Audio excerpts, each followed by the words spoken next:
So, thank you. My name is Philipp Breitenfeld. I'm very glad to be here. Yes, now I'm the guy with the bad news. And that's why I'm here. Just one question to you. Who's working in a company who thinks that qualified employees will save their future? Yeah, it's easy. You're all laughing. Yeah, it's easy. Right, I think so too.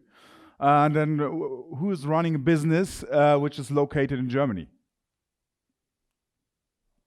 So then my answer of that is, who will run in 10 years with you your business? Who is your strategic partner, your employee, your worker, your friend, who's on your side to provide your great idea or your services? Because in my business, is for me, the demographic change in Germany is the absolutely killer to find qualified people in the next years or in the next 10 to 15 periods. Why?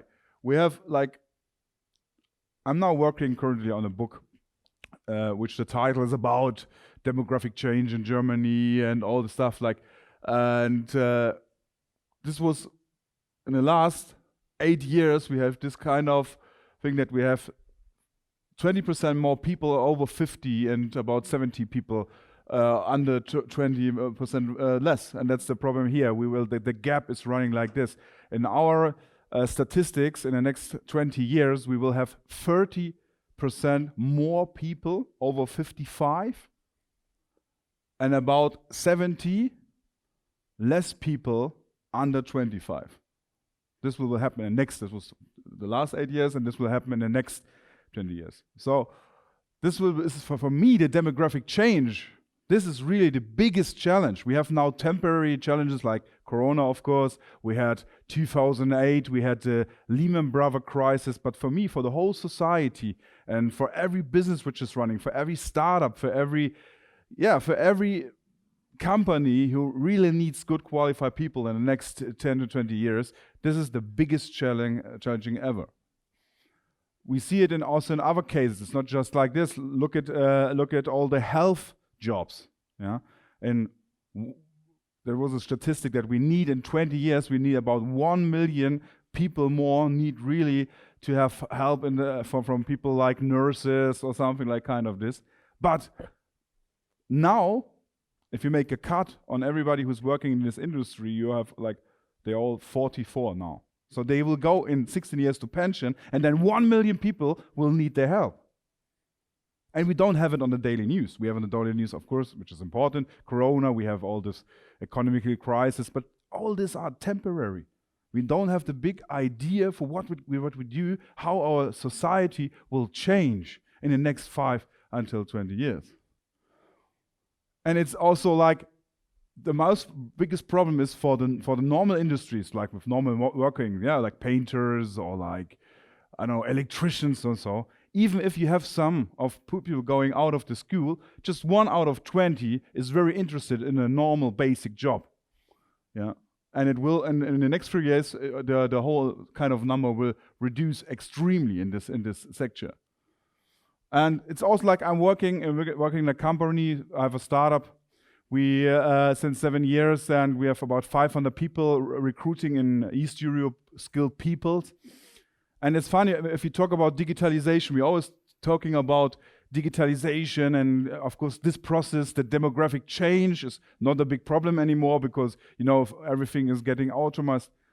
We took a look of the open job offers in Germany. It was before Corona, it was 1.4 million open job offers. Now it's after Corona, it's not after, but while Corona, it's 900,000. And 150 of these open job offers are searching for people from the IT. So we all are clear, we need the digitalization, the automatization, but who's the guy who will do it, or the woman who is doing it? Yeah, and this is the big question, and there's no solution now on the market. So I'm very interested, and many people said, yes, while the Corona crisis, digitalization in companies went very far. And then I always ask for example, yes, because we made some Zoom conferences.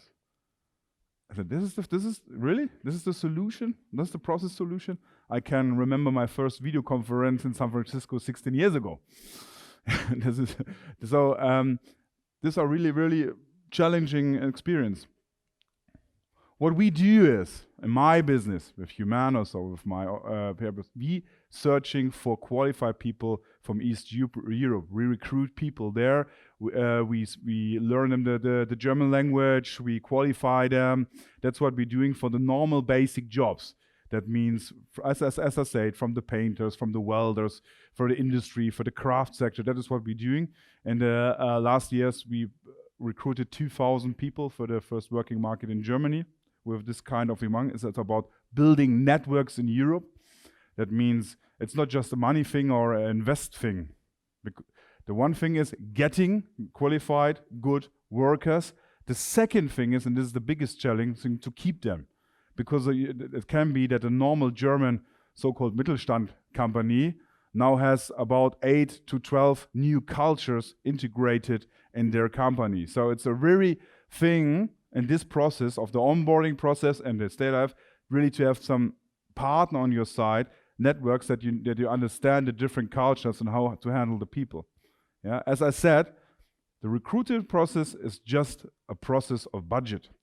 The keeping good workers on your side and good employees in your company is really a process of taking care for them and understanding what is the difficulty if they come.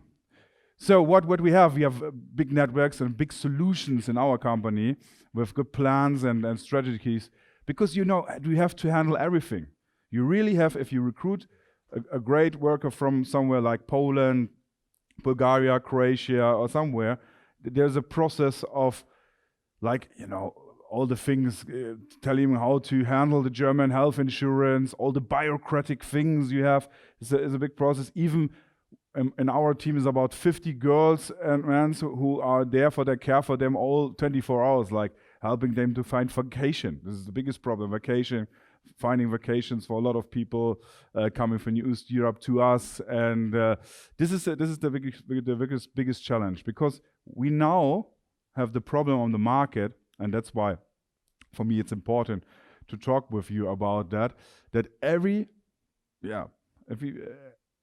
day there are at least 10 or 20 candidates in our companies. If we talk to them and recruit them, they say they're not coming to Germany anymore.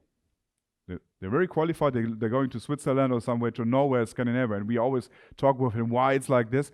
Yes, because the problem is that some companies now see, and also world-leading companies see the problem of recruiting on the demographic change. And they see it and they feel it, because they don't get, even with big names, they don't get as much good qualified people as they need. They see that and they feel it, but they have no strategy and plans to hold these people. So they're coming there. Really, you have to figure out it with their bags and everything, and nothing is really organized. Nothing is organized. Nobody handles their life and help them with the normal daily needs, and that's why they're going back. And then they never come back. So I think that the one thing is really, or the really important thing is really this recruiting area, but also the process of staying in the companies.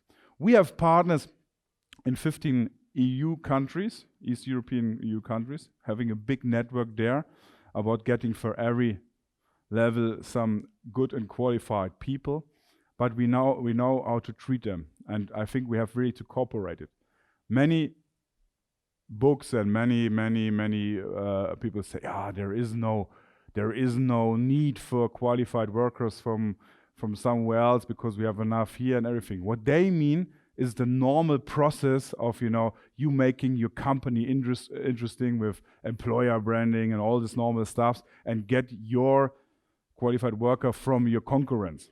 But for our economic and for our society, that doesn't make a difference if you work by company A or B. What we really need to survive and to keep your company, the future clear in Germany, or then you really have to have a strategy for younger people, for people who really wants to get educated in your company.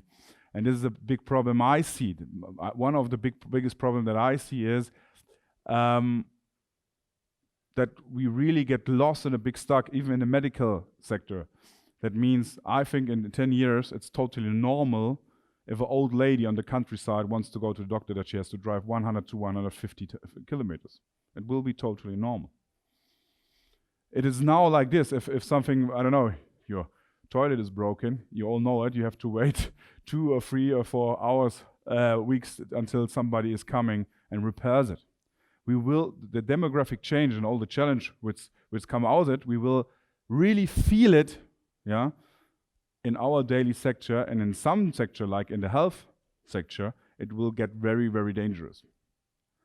And why the corona crisis in Germany was not as bad as in Italy, in Bergamo or something, because of the quality of our health sector and why we can really act now. Yeah? But watch at the numbers and think about it. What can we do? And as I said, 10 or 20 years when we have about 1 million more older people who needs medical health, and there's nobody there who can help them. Our fathers or our grandfathers, you go to, yes, who's there? So that's why we have to think as an economy to, in a 10 or 20 years plan, where all the young people and all the employees have to come from, and what can we do when we can change? We always think so temporarily. Huh? Now we have to, and why I'm here to tell you this, because now this corona crisis has this really, really big chance now, because many, many companies in Europe now, of course, getting rid of a lot of good and qualified people from East Europe. Now there's a big chance to get the really qualified workers and with three good things. One thing is language.